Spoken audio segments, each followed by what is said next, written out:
Am წუთებში ვაზიანის სამხედრო ბაზაზე ქართული სამხედრო მოსამსახურეების დაცილების ცერემონია მიმდინარეობს საქართველოდან ავღანეთში დღეს სამხედროების კიდევ ერთი ჯგუფი გაემგზავრება საქართველოს შეიარაღებული ძალების მესამე და მეოთხე ქვეითი ბრიგადების 33 და 42 ბატალიონების სამხედროები ავღანეთში ნატოს ეგიდით მიმდინარე ISAF-ის საერთაშორისო მისიაში მიიღებენ მონაწილეობას.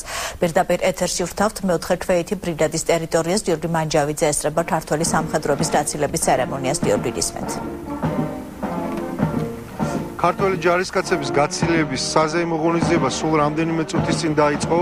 ღონისძიება საქართველოს სახელმწიფო ჰიმნით გაიხსნა, შემდეგ ჯარისკაცებმა და მოწვეულმა სტუმრებმა წუთიერი დუმილით პატივი მიაგეს საერთაშორისო მისიაში გარდაცვლილ ქართულ ჯარისკაცებს, ქართულ სამხედროებს.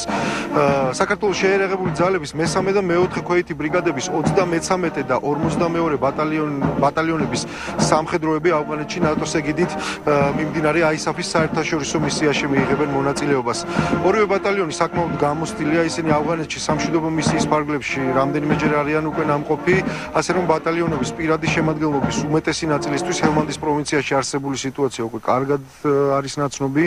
ისინი ჰელმანდში მე-12 და 23 ბატალიონებს ჩაანაცვლებენ.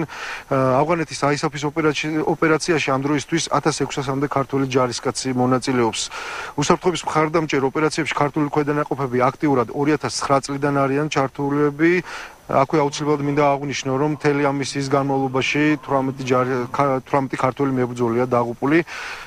ჩვენთან ახლა სტუმრად არის საქართველოს შეიარაღებული ძალების მთავარი სერჟანტი ბატონი ალდა კოპალიანი და ორიოდე სიტყვით ვთხოვ, რომ ამ როტაციის შესახებ გითხრას.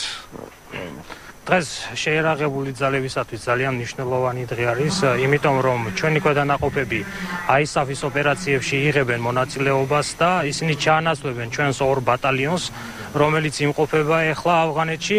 რაც შეეხება პირად შემადგენლობას, მათი მორალი, საბრძოლო სულისკვეთება, მზადყოფნა არის ძალიან მაღალი. ისინი არიან მოტივირებული, რათა შეასრულონ მათ წინაშე დასმული საბრძოლო ამოცანები.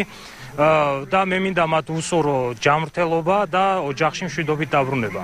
ასევე მე მინდა აუცილებლად აღვნიშნო ინსტრუქტორთა ძალიან დაძაბული გრაფიკი და ინსტრუქტორთა ძალისხმევა ამ ბატალიონების მომზადებაში. ეს ეხება როგორც ქართველ ინსტრუქტორებს, ასევე ამერიკულ მხარეს. მათ ძალიან ბევრი ოფრი დაღვარეს იმისათვის, რომ ამ ჯარისკაცებმა საბრძოლო ამოცანა წარმატებით შეასრულონ. უმეტესი მადლობა, მე მახსოვს ბატონო ალუდა თქვენი სიტყვები, ერთ-ერთი სიტყვით გამოსვლისას, რომ ქართული ჯარისკაცები ერთმანეთს არასდროს არ ემშვიდობებიან. მე შევუერთდები ამ წესს და ერთადერთი ჩვენს ჯარისკაცებს უსურვებ წარმატებით ჩაატარონ, წარმატებით შეასრულონ თავისი მისია და სამშობლოში მშვიდობით დაბრუნდნენ. დიდი მადლობა, გიორგი, მე აქვე დავამატებ, რომ დღეს ავღანეთში გაემგზავრება 1500 ქართველი სამხედრო მოსამსახურე. გიორგი მანჯავიძე საუბრობდა მეოთხე ბრიგადის ტერიტორიიდან.